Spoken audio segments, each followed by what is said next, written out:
छोड़ सतगुरु रामपाल जी परमेश्वर जी की जय हो।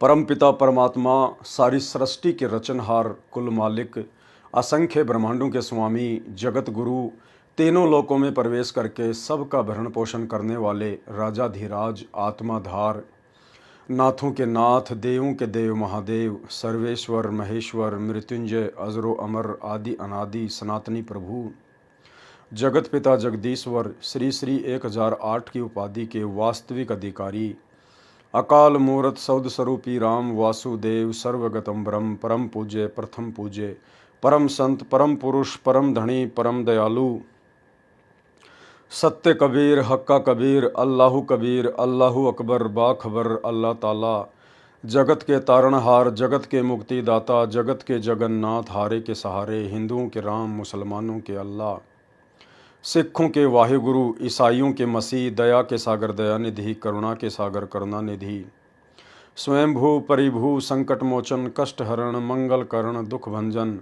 अविगत कबीर, निर्विकार निर्विषम परमात्मा, अलय अलेख सतगुरु, आदि अनादि सतगुरु, असली मर्यादा पुरुषोत्तम, असली राम, असली कृष्ण, असली घनश्याम, असली मुरारी, राजाओं के राजा, महाराजाओं के महाराजा, शहंशाहों के शहंशाह, सम्राटों के सम्राट, भगवानों के भगवान, अल्लाहों के अल्लाह, प्रभुओं के प्रभु, मसीहाओं के मसीह, सच्चे वाहिगुरु, बाबाओं के बाबा, पीरों के पीर, सेठों के सेठ, जगत सेठ, सावड़सा सेठ, सर्वगुण संपन्न, अनंत कोटि कलाओं के स्वामी, अनंत कोटि ब्रह्मांडों के नायक, योगियों में महायोगी, ध्यानियों में महाध्यानी, सिद्धों में परम सिद्ध, ज्ञानियों में तत्वज्ञानी, ब्रह्म ज्ञानी, महाज्ञानी, परम ज्ञानी, सर्वश्रेष्ठ ज्ञानी, विज्ञानी, युवा कबीर, समरथ कबीर, असमवात अमित ओझा, सच्चे रहनुमा, करीम अल्लाह, सुबहान अल्लाह, दुनिया के अंतिम पैगंबर, 8 सितंबर 1951 से गांव धनाना, जिला सोनीपत, हरियाणा, भारतवर्ष की पावन भूमि पे प्रकट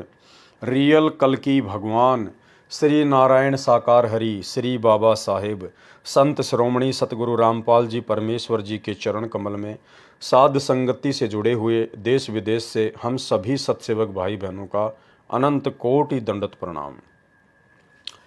भाई और बहनों, दया परमपिता परमेश्वर जी की, सर्व सुखदायक, सर्व कष्ट हरण, मंगल करण सतगुरु रामपाल जी परमेश्वर जी की, जिनके शुभ आशीर्वाद से, जिनके विशेष वीआईपी आशीर्वाद से आप और हम सभी सत्सेवक आत्माएं जो कि साध संगति से जुड़ी हुई हैं और साध संगति से जुड़कर परमेश्वर का विशेष आशीर्वाद प्राप्त करके उनके तत्व ज्ञान को बखूबी समझकर उनके सतभक्ति मार्ग पर उन्हीं के चरणों में अपने आत्म कल्याणार्थ हेतु दृढ़ता के साथ में निरंतर आगे बढ़ रहे हैं। इस कलयुग की बिचली पीढ़ी में ये साध संगति मिलना परम सौभाग्य की बात है। सबसे पहला अहोभाग्य कि हमें सतगुरुदेव भगवान के रूप में स्वयं कबीर, अल्लाह कबीर परमात्मा मिले, और उसके बाद हमारा परम सौभाग्य कि उसी कबीर परमात्मा सतगुरु रामपाल जी परमेश्वर जी ने आप और हम सभी आत्माओं को इसी मनुष्य जन्म में शतलोक भेजने के लिए अपने ट्रेनिंग सेंटर साध संगति से भी जोड़ दिया। तो भाई और बहनों, ये सोने पे सुहागा है और ये सौभाग्य केवल परमेश्वर की युगों युगों से भक्ति करती आ रही उनकी विशेष आत्माओं को ही नसीब होता है। वर्तमान में ये बात भले ही हमारे खुद के भगत भाई बहनों को रास ना आए, उनको समझ ना आए, ये अलग बात है, ये उनके कमज़ोर भक्ति संस्कारों का ही नतीजा है। लेकिन आने वाले समय में ये बात बिल्कुल जग जाहिर हो जाएगी, ये क्लियर हो जाएगी कि संत रामपाल जी ने यदि अपना कोई सच्चा मुच्चा मार्ग, अपना यथार्थ 13वां कबीर मार्ग यदि शुरू कर रखा है तो साध संगतियों के माध्यम से ही शुरू कर रखा है।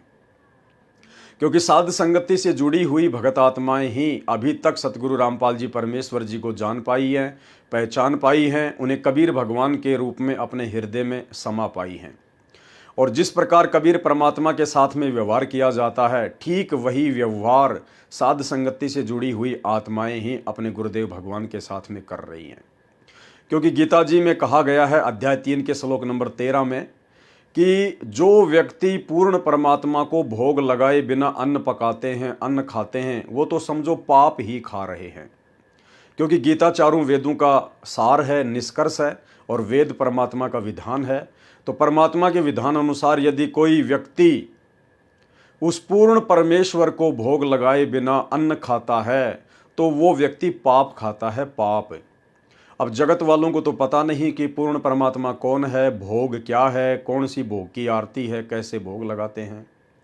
और जिन आत्माओं को परमात्मा ने अपने शरण में लेकर ये जानकारी दे दी कि पूर्ण परमात्मा कौन है, गीता जी में क्या लिखा हुआ है, क्या करना है, क्या नहीं करना है, वे आत्माएं भी वर्तमान में अपने गुरुदेव भगवान को नहीं समझ पा रही, उस कबीर भगवान को नहीं पहचान पा रही। जी हाँ, सतगुरु रामपाल जी परमेश्वर जी के 90% भगत, सतलोक आश्रमों से जुड़े हुए 90% भगत, संत रामपाल जी का खुद का कलयुगी परिवार, उनके बेटा बेटी, भाई बंधु, रिश्तेदार, ये जितने भी परम भगत समझे जाने वाले स्टेट कोऑर्डिनेटर, जिला कोऑर्डिनेटर, ब्लॉक कोऑर्डिनेटर, आश्रम संचालक, ये सभी लोग अभी तक नहीं जान पाए हैं कि कबीर भगवान कौन है, एक परमात्मा कौन है। ये सभी लोग अभी भी उसी 650 साल पुरानी मुर्दा बेजुबान फोटो को भगवान मान रहे हैं। जिस प्रकार एक बंदर जब उसका बच्चा मर जाता है तो उस मरे हुए बच्चे को अपना जीवित बच्चा मानकर सीने से लगाए फिरती है, तो ये स्थिति वर्तमान में सतलोक आश्रमों से जुड़े हुए भाई बहनों की है। ये उसी एक कागज के टुकड़े को कबीर परमेश्वर मानकर, जो कि 650 साल पहले आए थे, वर्तमान में किसी ने आइडिया लगाकर और दाढ़ी मूछ वाली वो फोटो बना दी। गूगल पर आपको सैकड़ों फोटो मिल जाएंगी, कबीर दास के नाम से सर्च करेंगे तो। इन लोगों ने उसी कागज की बेजुबान मुर्दा फोटो को कबीर भगवान समझ लिया और उसी को सीने से लगाए फिरते हैं, अपने लॉकेट में डालकर अपने घर पर पूजा स्थल पर रखते हैं, अपने घर की दीवारों पर फोटो बना के रखी हुई है। तो जब सतगुरु रामपाल जी परमेश्वर जी ने आकर यथार्थ तत्व ज्ञान दे दिया, और कोई 2 4 5 साल नहीं हुई है बल्कि 30 वर्ष गुजर चुके हैं, कम नहीं होते हैं। 30 साल तक यदि किसी गधे को भी गीता पढ़ाई जाए तो वो भी बैकुंठ में जाने के लिए सहर्ष तैयार हो जाए। लेकिन सतगुरु रामपाल जी परमेश्वर जी के 30 साल के इतने अथक प्रयासों के बावजूद आज उनका परिवार, स्टेट कोऑर्डिनेटर, जिला कोऑर्डिनेटर और उन लोगों के पीछे अंधी होकर सतलोक आश्रमों में जाने वाली संगत भी नहीं समझ पाई है कि वास्तव में कबीर भगवान कौन है। इस बात को केवल साध संगति से जुड़े हुए सत्सेवक भाई बहनी जान पाए हैं, पहचान पाए हैं कि वो कबीर परमात्मा जो 650 साल पहले आए थे, जो द्वापर युग में आए थे, त्रेता में आए थे, सतयुग में आए थे, इसके अलावा वो परमात्मा ना जाने धरती पर करोड़ों अरबों बार प्रकट हो चुका है। वो कबीर भगवान आज सौभाग्य से हमें सतगुरु रामपाल जी परमेश्वर जी के रूप में उपलब्ध है, प्राप्त है, हमारे पूज्य गुरुदेव भगवान के रूप में सुलभ है। और उसके बाद जितनी भी सत्सेवक आत्माएं हैं जो साध संगति से जुड़ी हुई हैं, वो गीता जी के अध्याय 3 श्लोक नंबर 13 को फॉलो करते हुए प्रतिदिन सतगुरु रामपाल जी परमेश्वर जी को सर्वप्रथम भोग अर्पण करती हैं, भोग की आरती के साथ। एक होती है अन्नदेव की आरती, जो हम सभी भगत भाई बहन नाम दीक्षा के बाद गुरु आदेश से जब भी हम भोजन खाने के लिए बैठते हैं, थाली में जो भी रोटी चपाती या सब्जी होती है उसका एक टुकड़ा तोड़कर थोड़ा सा साइड में रख देते हैं और हम लोग अन्नदेव की आरती करते हैं कि गरीब सुख देना दुख मेटना, ताजा राखे तन, सुर 33 खुश किए, नमस्कार तो है अन्न, अंजल साहेब रूप है, शुद्धिया तृष्णा जाए, चारों युग प्रवान है, आत्म भोग लगाए, जो अपने सु और के एक पीड़ पिछान, भुखिया भोजन देत है, पहुँचेंगे परवान, अन्न देव तू अलख दयालम, तेरे पलड़े तुने ललालम, अन्न देव तू जगमग ज्योति, तेरे पलड़े तुले नमोती, वैरागर किस काम न आवे, अन्न देव तू सम्मन भावे, वैरागर है पत्थर भारी, अन्न देव तू आप मुरारी, खुदिया तृष्णा मेटे पीड़ा, तेरे पलड़े तुले न हीरा, दास गरीबी अन्न की महिमा, 3 लोक में जाकर रहमा। सभी भाई बहन इस प्रकार से अन्नदेव की आरती के साथ भोग लगाकर भोजन करते हैं। और ये अन्नदेव की आरती के साथ में भोग लगाकर भोजन करने की प्रक्रिया भी सतलोक आश्रमों से जुड़े हुए 70% भगत नहीं करते हैं। जिन लोगों को सारनाम तक प्राप्त हो गया है वो भी आज ज्यादातर अन्नदेव की छोटी और बड़ी आरती के साथ परमात्मा को भोग लगा के भोजन नहीं करते हैं। यानी ना ही तो भोजन करने से पहले अन्नदेव की छोटी आरती करते हैं और ना ही भोजन करने के बाद वो सारनामी भगत 70% आज भी जो सतलोक आश्रमों से जुड़े हुए हैं वो भोजन करने के बाद में बड़ी आरती भी नहीं बोलते हैं। लेकिन परमेश्वर को भोग लगाने के लिए इस आरती का प्रयोग नहीं किया जाता, अन्नदेव की छोटी और बड़ी आरती का। परमेश्वर कबीर साहिब जी को जब भोग लगाया जाता है तो भोग की आरती के साथ में भोग लगाया जाता है। और ये भोग की आरती कहाँ है? ये तीनों समय की आरती की जो पुस्तक है, नित्य नियम का जो गुटका है, उसमें परमात्मा ने संध्या आरती के बाद में अन्नदेव की छोटी और बड़ी आरती लिखी हुई है। उसके बाद में भोग लगाने की विधि लिखी हुई है। यानी अन्नदेव की आरती अलग है और परमात्मा को भोग लगाने की विधि अलग है, वो आरती अलग है। तो वो आरती परमात्मा ने उसी पुस्तक में अन्नदेव की आरती के बाद में लिखा हुआ है। भोग लगाने की विधि मोकू कहाँ ढूंढे रे बंदे, मैं तो तेरे पास में, वहां से शुरू होती है। तो आज सतगुरु रामपाल जी परमेश्वर जी की लाखों की करोड़ों की संगत में से यदि सतगुरु रामपाल जी परमात्मा को कबीर भगवान मानकर और यदि प्रतिदिन उनको अपने घर पर कोई भोग लगाता है विधि विधान से, भोग की आरती के साथ में, तो केवल सत्सेवक भाई बहन ही लगाते हैं। सर्वप्रथम अपने बिस्तर पर बैठे बैठे या दरबार साहिब के सामने खड़े होकर, हाथ मुंह धोकर या बिना हाथ मुंह धोए, सर्वप्रथम हम लोग अपने गुरुदेव भगवान का जयकारा लगाते हैं। उसके बाद में मंगलाचरण करते हैं और मंगलाचरण के तुरंत बाद में सतगुरु महिमा की 8 वाणियों का प्रतिदिन उच्चारण करते हैं। समर्थ साहेब रतन उजागर, सत्य पुरुष मेरे सुख के सागर, जूनी संकट मेटो गुसाई, चरण कमल की मैं बलि जाही, भाव भक्ति दी जो परवाना, साधु संगति पूर्ण पद ज्ञाना, जन्म कर्म मेटो दुख दंदा, सुख सागर में आनंद कंदा, निर्मल नूर जहूर जुहारम, चंद्र गता देखो दीदारम, तुम हो बंकापुर के वासी, सतगुरु काटो यम की फांसी, मेहरबान हो साहिब मेरा, गगन मंडल में दीजो डेरा, चकवे चिदानंद अविनाशी, रिद्धि सिद्धि दाता सब गुण राशि, पिंड प्राण जिन दीने दाना, गरीब दास जाकू कुर्बाना। ये 8 वाणियां प्रतिदिन सतगुरु रामपाल जी परमेश्वर जी के आदेश अनुसार, क्योंकि परमात्मा ने कबीर सागर के सरलार्थ में ये लिखा हुआ है कि बच्चों सुबह उठते ही सबसे पहले, चाहे बिस्तर पर बैठे बैठे या खड़े होकर, सबसे पहले अपने गुरुदेव भगवान का जयकारा, फिर मंगलाचरण और उसके बाद सतगुरु महिमा की ये विशेष 8 वाणियां आपने प्रतिदिन बोलनी चाहिए। इससे परमात्मा प्रसन्न होता है, आपका भक्ति धन बढ़ता है। उसके बाद हम भगत भाई बहन जैसा भी अपनी प्रतिदिन की जो क्रिया है, जैसे कि मतलब कि फ्रेश होना है या नहाना धोना है, हाथ मुंह धोना है, उसके बाद सर्वप्रथम हम गुरुदेव भगवान की आरती करते हैं। सुबह का नित्य नियम करते हैं जो तकरीबन 40 से 45 मिनट का होता है और वो भी हम विधि विधान से करते हैं। परमेश्वर का जो भक्ति विधान है उसके अनुसार करते हैं। सतगुरुदेव भगवान के समक्ष भक्ति बोध पुस्तक हाथ में लेकर और खड़े होकर हम सतगुरु महिमा में सुबह का नित्य नियम करते हैं। खड़े होने की प्रक्रिया, जैसे यदि कोई बीमार है, कोई एक्सीडेंट है या अन्य किसी कारण से, जैसे माता बहनें कोई प्रेग्नेंट हैं, यदि वो ज़्यादा समय तक खड़ी नहीं रह सकती हैं तो वो बैठकर भी आरती कर सकती हैं, ज़मीन पर भी बैठ के कर सकती हैं, चेयर पर बैठकर भी कर सकती हैं, और ही ज़्यादा कोई कंडीशन खराब है तो लेटकर भी आरती की जा सकती है। लेकिन जो स्वस्थ हैं वो भगत भाई बहन खड़े होकर और भक्ति बोध पुस्तक को हाथ में लेकर, क्योंकि भक्ति बोध पुस्तक गुरुदेव भगवान ने हमें पाठ करने के लिए दी है, तीनों समय की आरतियों का पाठ करने के लिए दी है। ये मोबाइल से आरती करना, मोबाइल से आरती सुनना, ये केवल विशेष परिस्थितियों के लिए है। कोई बुजुर्ग है, कोई अनपढ़ है, कोई नेत्रहीन है, ये उन आत्माओं के लिए है, ना कि स्वस्थ और युवा भक्तों के लिए। तो हम परमेश्वर जी के भक्ति विधान अनुसार खड़े होकर और हाथ में भक्ति बोध पुस्तक लेकर परमेश्वर जी की संपूर्ण आरती मालिक की वाणियों में ध्यान रखते हुए करते हैं। बीच बीच में चाहो तो परमात्मा जी को चंवर भी कर सकते हो।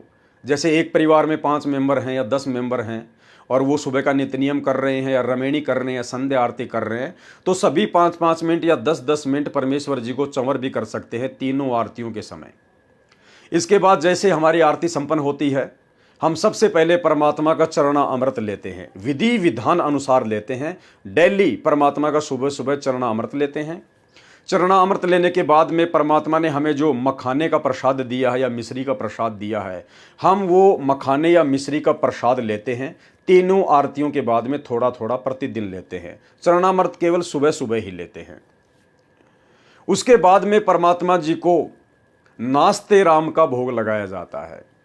कभी हम लोग पोहे बना लेते हैं, कभी हम लोग जो है दही और पराठे बना लेते हैं, कभी कोई दलिया या खिचड़ी बना लेते हैं। इस प्रकार परमात्मा को प्रतिदिन नित्य नियम करने के बाद में सुबह 7 से 8 बजे के बीच में परमेश्वर जी को फिर सभी सत्सेवक भाई बहन छोटी भोग की आरती के साथ में, आज लग्या साहिब को भोग दिन के टुकड़े पानी का, कोई जगया पूरबला भाग सफल हुआ दिन जिंदगानी का। परमेश्वर जी को सर्वप्रथम हम विनती करते हैं, प्रार्थना करते हैं, मालिक के बेड के ऊपर या जैसे भी जिसकी व्यवस्था है, परमात्मा जी की चौकी लगाई जाती है, सवच उसके ऊपर कपड़ा बिछाया जाता है। फिर परमात्मा जी का भोजन उनके अलग जो बर्तन हैं उनके अंदर जो है नाश्ता वगैरह रख के परमात्मा जी के सामने रखा जाता है। और सभी भगत भाई बहन मिलके परमात्मा जी से अर्ज करते हैं, प्रार्थना करते हैं कि हे परमपिता परमेश्वर, सारी सृष्टि के रचनहार, कुल मालिक कबीर परमेश्वर सतगुरु रामपाल जी भगवान, आप जी का भोग प्रसाद तैयार है। परमेश्वर अपनी पवित्र रसना से इसे पवित्र करने की कृपा करें। हे परमेश्वर, भोग प्रसाद बनाते समय, लगाते समय या भोग की आरती करते समय यदि हम तुच्छ बुद्धि जीवों से कोई त्रुटि हो तो परमेश्वर हमें तुच्छ बुद्धि जानकर अक्षमा करें। हे परमात्मा, हम दिनों के इस टुकड़े को स्वीकार करें। इस प्रकार से फिर हम आज लग्या साहिब को भोग दीन के टुकड़े पानी का इस शब्द के साथ में, जो शब्द भक्ति बोध में भोग लगाने की विधि में लास्ट में लिखा हुआ है, इस प्रकार से परमेश्वर जी को फिर हम सुबह के नाश्ते राम का भोग लगाते हैं। और भोग लगाने के बाद में फिर ये सतगुरु महिमा की 8 वाणियाँ बोलते हुए, समरथ साहिब रतन उजागर सत्य पुरुष मेरे सुख के सागर, इन वाणियों के साथ में फिर हम सतगुरु रामपाल जी परमेश्वर जी के हाथ वगैरह धुलवाते हैं। और फिर उस पानी को हम अमृत मानकर, क्योंकि वो अमृत ही होता है, फिर उस पानी को हम अमृत समझकर सभी घर वाले पीते हैं। और जो भोग लगता है परमात्मा को, सभी बांट के उसको खाते हैं। उसके बाद में सभी भाई बहन एक एक माला बैठकर, समय निकाल कर, ध्यान लगाकर, चाहे मंत्र कार्ड लेकर या चाहे मानसिक रूप से, हम परमेश्वर जी के प्रथम मंत्र की एक माला करते हैं प्रतिदिन।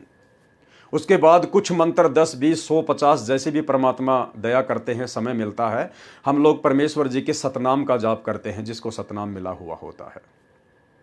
उसके बाद अपना छोटा मोटा कोई सेवा कर लेते हैं, अपना कोई कार्य कर लेते हैं, नहाना धोना होता है, जैसा भी होता है। फिर परमेश्वर जी को 10 से 11 बजे के बीच में, 10 से 11 बजे के बीच में फिर सतगुरु रामपाल जी परमेश्वर जी को भोग लगाने का समय हो जाता है। यानी घर में जो भी भंडारा बनता है, फिर हम सतगुरु रामपाल जी परमेश्वर जी को सबसे पहले उसी प्रकार चौकी लगाकर और छोटी भोग की आरती के साथ में हम परमेश्वर जी को भंडारे राम का भोग लगाते हैं, जो वीडियो दास अक्सर अपने फेसबुक पेज पे डालता रहता है। तो परमेश्वर जी को फिर छोटी भोग की आरती के साथ में भंडारे का भोग लगता है। भोग लगने के बाद फिर सभी परिवार वाले भोजन करते हैं, भंडारा करते हैं, क्योंकि परमेश्वर जी को भोग लगने के बाद जो बचा हुआ अन्न खाया जाता है प्रसाद रूप में, उससे हमारे पाप कर्मों का नाश होता है, जो गीता अध्याय 3 श्लोक नंबर 13 में सतगुरु रामपाल जी परमेश्वर जी ने हमें बताया। उसके बाद भाई और बहनों 12 से 2 के बीच में असुर निकंदन रमणी का समय हो जाता है। परमेश्वर के उसी प्रकार भक्ति विधान अनुसार खड़े होकर, हाथ में भक्ति बोध पुस्तक लेकर, सर पर कोई भी कपड़ा डालकर, क्योंकि आदर और सम्मान की दृष्टि से, वैसे कोई नियम नहीं है परमात्मा के मार्ग में, लेकिन आदर और सम्मान की दृष्टि से हम लोग सर पर कपड़ा रखकर परमेश्वर जी की असुर निकंदन रमणी करते हैं। उसके बाद में जो भी अपना काम करना होता है, किसी ने अपना धंधा करना होता है, किसी ने बाहर आना होता है, जाना होता है, शाम तक अपना सब कुछ वो कर देते हैं। फिर जो भगत भाई बहन फ्री होते हैं या जिनके घर पर माता बहनें होती हैं, जिनकी भक्तमतियाँ होती हैं, वो फिर शाम को 4 बजे के आसपास परमात्मा को फल फ्रूट का भोग लगाती हैं। एक कटोरी फल फ्रूट की काट के उसी प्रकार से चौकी लगा के छोटी भोग की आरती के साथ परमात्मा से प्रार्थना करके फल फ्रूट का भोग लगाया जाता है। वो फिर प्रसाद रूप में खाया जाता है। इसके अलावा जैसे ही सूरज ढलता है, उस समय सभी मिलकर संध्या आरती करते हैं। उसी विधि विधान से परमेश्वर के द्वारा दी गई तीनों समय की पुस्तक भक्ति बोध को हाथ में लेकर खड़े होकर परमेश्वर जी की आरती स्तुति करते हैं, उस आरती का पाठ करते हैं। और उसके बाद 8 से 8:30 के आसपास फिर से परमात्मा को रात्रि में भंडारे का भोग लगाते हैं, छोटी भोग की आरती के साथ में। उसके बाद परमेश्वर का सत्संग वगैरह सुन लेते हैं, दिन में सुन लेते हैं। तो इस प्रकार से भाई और बहनों, हम सत्सेवक भाई बहनों का जो प्रतिदिन का नित्य क्रम है भक्ति मार्ग का, वो रहता है। अब बहुत सारी मन में शंका उत्पन्न हो जाएंगी, भाई फिर काम धंधा कब करेंगे। भाई 11 बजे आप सुबह फ्री हो जाते हैं परमात्मा को भंडारे का भोग लगा के, फिर आपने क्या करना पड़ता है, फिर आपने शाम के समय 7 बजे आरती करनी पड़ती है। तो बीच में आपके पास में 8-9 घंटे हैं। 8-9 घंटे में क्या करोगे? परमात्मा ने तो काम धंधे के लिए केवल 8 घंटे के लिए कहा है, आपके पास तो 9 घंटे पड़े हैं। क्या करोगे? खूब काम कीजिए, आप जितना कमाना उतना कमाइए। और परमेश्वर की शरण में आने के बाद, सतगुरु रामपाल जी परमेश्वर जी की शरण में आने के बाद फिर भगत को बैल और गधे की तरह कमाने की आवश्यकता नहीं पड़ती है, क्योंकि परमात्मा हमें ये ज्ञान देकर, ये उपदेश देकर, हमारी जितनी भी बुराइयां होती हैं, फालतू का खान पीन होता है, फालतू के खर्चे होते हैं, नशा वगैरह होता है, सब कुछ परमात्मा छुड़वा देते हैं। त्यौहार वगैरह, बात छुचक, लेन देन, शादी विवाह, दहेज, सब कुछ परमात्मा छुड़वा देते हैं। तो खर्चा तो हमारा कोई राय नहीं। और उसके बावजूद साथ संगति से जुड़ने के बाद ना हम बाहर का खाना खाते, ना कोई फास्ट फूड खाते, ना कोई कचौरी समोसे खाते, ना फालतू की चीज़ों का संग्रह करते। तो भाई आपको ज़्यादा कमाने की आवश्यकता कहाँ है? जहां आप पहले 12 घंटे कमा कर भी अपने परिवार का पालन पोषण नहीं कर पा रहे थे, अब सतगुरु रामपाल जी की शरण में आने के बाद विधि विधान से यदि आप उनकी भक्ति करेंगे, यदि आप 5 घंटे भी काम कर लेंगे, तो परमात्मा 12 घंटे से ज़्यादा आपको 5 घंटे में दे देगा। ये समर्थ है। तो भाई और बहनों, ये तो केवल काल प्रेरित आत्माओं की, या जिन आत्माओं को अभी अपने गुरुदेव भगवान की पहचान नहीं है, केवल उनके लिए बहानेबाजियां हैं कि इतना समय कैसे निकलेगा, इतना समय कहाँ से लाएंगे, सारा दिन ये कैसे करेंगे। अरे भगवान के लिए तो 24 घंटे भी कम है, अगर करना पड़े तो 24 घंटे भी कम। तो इस प्रकार से भाई और बहनों, जिनको ये भक्ति मार्ग समझ में आ जाएगा, जिनको ज्ञान समझ में आएगा, और जिनके अंदर उन क्रियाओं को करने की लालसा होगी, तड़प होगी, तो समर्थ धरती पर है। वो समय भी देगा, आपको धन भी देगा, सब कुछ करेगा परमात्मा। जब सत्सेवक भाई बहनों के साथ में परमात्मा इस प्रकार से कर रहा है, तो आप आश्रम वालों के साथ में भी परमात्मा करेगा, यदि आप गुरु को भगवान मान के साथ संगति से जुड़कर भक्ति करोगे तो भाई और बहनों, इस प्रकार से परमपिता परमेश्वर जी के प्रति हमारे हृदय में, हमारी आत्मा में वो प्रेम जागृत होगा। क्योंकि ज़्यादा से ज़्यादा समय जब हम अपने परमात्मा की सेवा में बिताएंगे, परमात्मा के द्वारा दी गई भक्ति में बिताएंगे, परमेश्वर के नज़दीक रह के बिताएंगे, तो परमेश्वर के प्रति हमारा प्रेम उमड़ेगा, प्यार उमड़ेगा। और इस प्यार के उमड़े बिना हम परमात्मा प्राप्ति नहीं कर सकते। एक छोटा सा सत्संग जिसमें गुरुदेव ने हमें यही समझाने का प्रयास किया है। एक चीज़ का ध्यान रखना, अब आपको पता ही चल गया है कि सतगुरु रामपाल जी परमात्मा स्वयं कबीर भगवान है। इसके बावजूद भी ये अपने आप को छुपाते हुए बीच बीच में कहते हैं कि ये दास वो भगवान नहीं है जिस भगवान की आपको चाहत है। ये दास तो परमात्मा का भेजा हुआ दास है। तो आपको पता ही चल गया होगा कि सतगुरु रामपाल जी परमेश्वर जी के द्वारा इस प्रकार से परमात्मा होते हुए अपने आप को परमात्मा ना कहना, ये उनके मिशन का एक हिस्सा है। परमेश्वर ऐसा क्यों कहते हैं, आप साथ संगत वालों को पता ही चल गया। तो इन बातों पे ध्यान ना दीजिए। बाकी जो परमेश्वर हमें कह रहे हैं भक्ति के ऊपर अपने प्रति प्रेम उमड़ाने के लिए, वो संदेश आप जी सुन लीजिए। कहते हैं बिना प्रेम पावे नहीं चे करोड़ समाधि ला।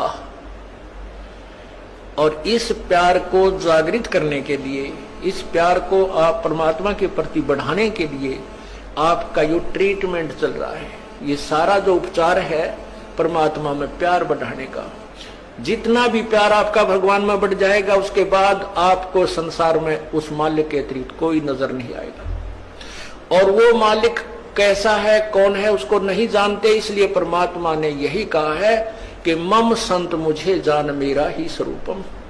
मेरे संत को मेरा ही रूप मान लेना, मैं मुझे ही मान लेना। जैसे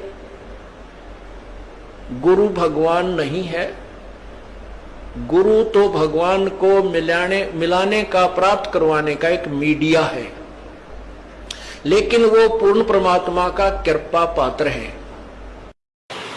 बंदी छोड़ सतगुरु रामपाल देव पूर्ण परमेश्वर जी की जय हो। बंदी छोड़ सतगुरु रामपाल देव पूर्ण परमेश्वर जी की जय हो। बंदी छोड़ सतगुरु रामपाल देव पूर्ण परमेश्वर जी की जय हो। काहे भटक रहा इंसान, पहचान धनाना वाले को। काहे भटक रहा इंसान, पहचान धनाना वाले को, पहचान धनाना वाले को, गुरुदेव धनाना वाले को, पहचान धनाना वाले को, गुरुदेव धनाना वाले को, काहे भटक रहा इंसान, पहचान धनाना वाले को, काहे भटक रहा इंसान, पहचान धनाना वाले को। मथुरा भटको चाहे काशी, फिर भी न मिले अविनाशी, मथुरा भटको चाहे काशी, फिर भी न मिले अविनाशी, क्यों पत्थरों का कर गुणगान, पहचान धनाना वाले को, क्यों पत्थरों को करे गुणगान, पहचान धनाना वाले को, काहे भटक रहा इंसान, पहचान धनाना वाले को, काहे भटक रहा इंसान, पहचान धनाना वाले को, पहचान धनाना वाले को, गुरुदेव धनाना वाले को, पहचान धनाना वाले को, गुरुदेव धनाना वाले को, काहे भटक रहा इंसान, पहचान धनाना वाले को। मस्जिद भटको चाहे मंदिर, सतगुरु है घट के अंदर, मस्जिद भटको चाहे मंदिर, सतगुरु है घट के अंदर, ये जगत का तारनहार, पहचान धनाना वाले को, ये जगत का तारनहार, पहचान धनाना वाले को, काहे भटक रहा इंसान, पहचान धनाना वाले को, पहचान धनाना वाले को, गुरुदेव धनाना वाले को, पहचान धनाना वाले को, गुरुदेव धनाना वाले को, काहे भटक रहा इंसान, पहचान धनाना वाले को। हम ना मुस्लिम ना हिंदू, सब एक पिता के बंधु, हम ना मुस्लिम ना हिंदू, सब एक पिता के बंधु, छोड़ के जाति धर्म अभिमान, पहचान धनाना वाले को, छोड़ के जाति धर्म अभिमान, पहचान धनाना वाले को, काहे भटक रहा इंसान, पहचान धनाना वाले को, पहचान धनाना वाले को, गुरुदेव धनाना वाले को, पहचान धनाना वाले को, गुरुदेव धनाना वाले को, काहे भटक रहा इंसान, पहचान धनाना वाले को। जप कर ले चाहे तप कर ले, चाहे जल गंगा से भर ले, जप कर ले चाहे तप कर ले, चाहे जल गंगा से भर ले, तेरे सर लटके तलवार, पहचान धनाना वाले को, तेरे सर लटके तलवार, पहचान धनाना वाले को। काहे भटक रहा इंसान, पहचान धनाना वाले को, पहचान धनाना वाले को।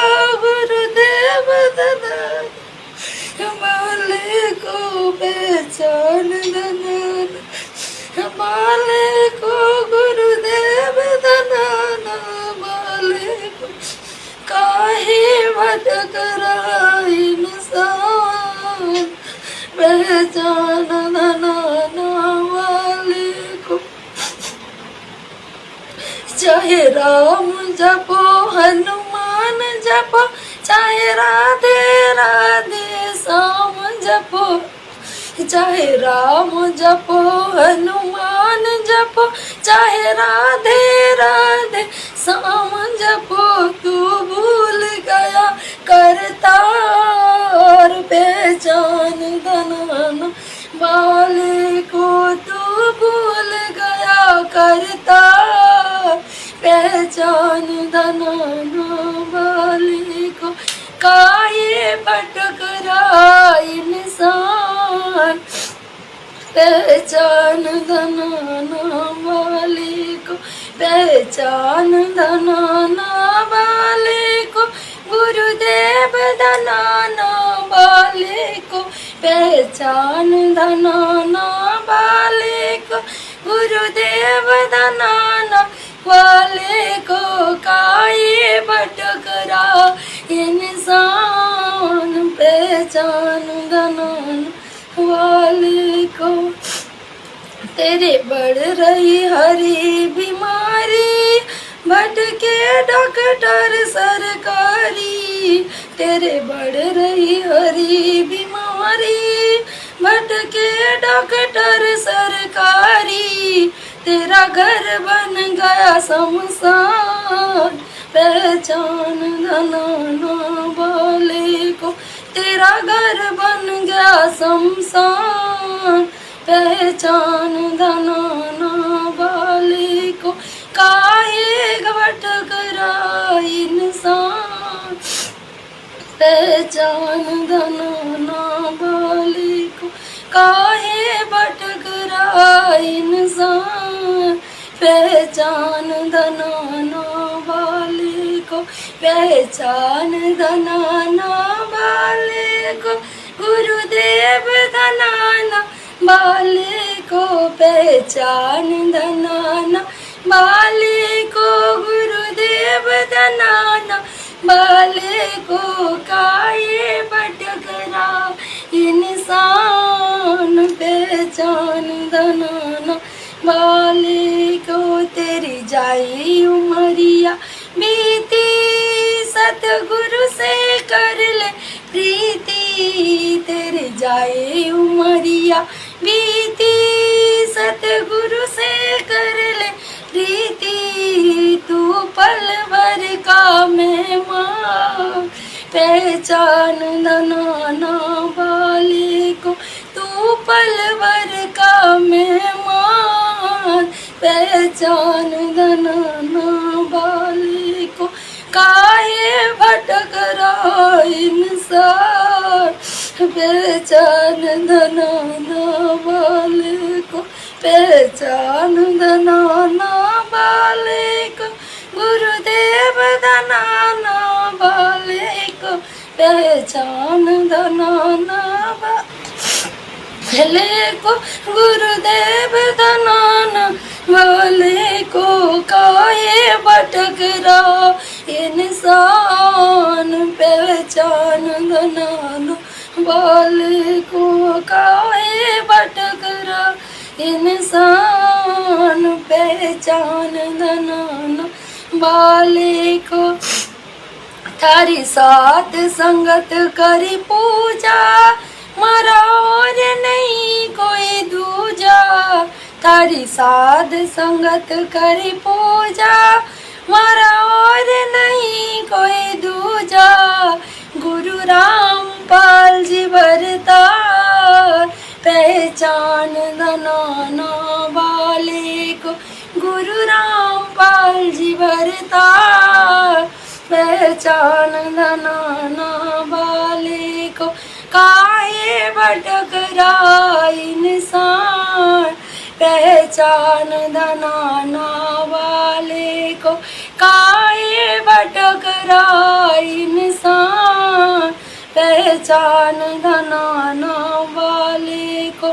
पहचान दनाना वाले को, गुरुदेव बनाना वाले को।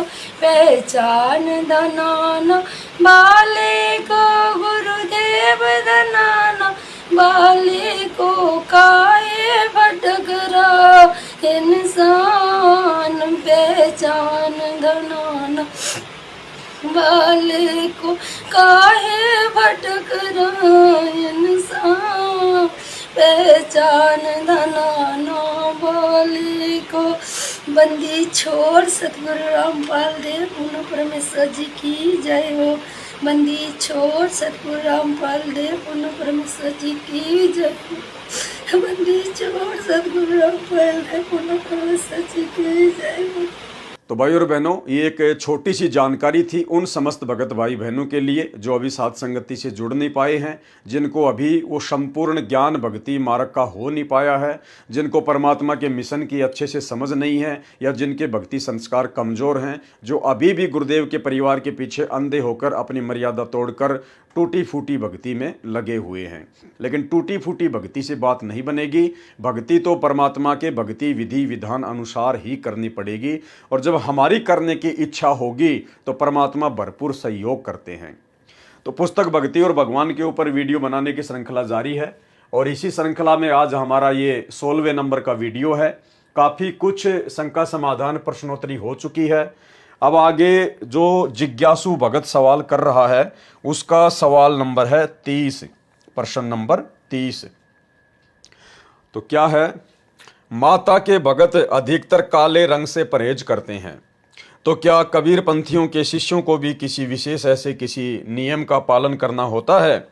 एक और बात, सिर पर टोपी या कपड़ा स्त्री और पुरुष को कब कब रखना चाहिए, अर्थात हर पवित्र लेख पढ़ते समय या सत्संग सुनते समय भी इसका कोई कारण है? यानी सवाल करता सतगुरु रामपाल जी परमेश्वर जी से सवाल कर रहा है कि जैसे माता जी के जो भगत होते हैं वो काले रंग से परहेज करते हैं, तो क्या कबीर पंथ में भी इस प्रकार का कोई नियम है? इसके अलावा स्त्री या पुरुष कबीर पंथ में सर पर कोई सफ़ेद कपड़ा या टोपा या टोपी किसी पुस्तक को पढ़ते समय, किसी लेख को पढ़ते समय रखना जरूरी होता है या नहीं होता है? तो गुरुदेव भगवान क्या आदेश दे रहे हैं उन्हें? उत्तर, ये मूर्खों का नियम है। गुरुदेव ने बताया इस प्रकार का जो नियम है ये मूर्खों का नियम है। कबीर परमेश्वर के मार्ग में ऐसा कुछ भी नहीं है। लेकिन भाई सतगुरु रामपाल जी परमात्मा के मार्ग में तो ऐसा है, फिर गुरु जी यहाँ क्यों मना कर रहे हैं?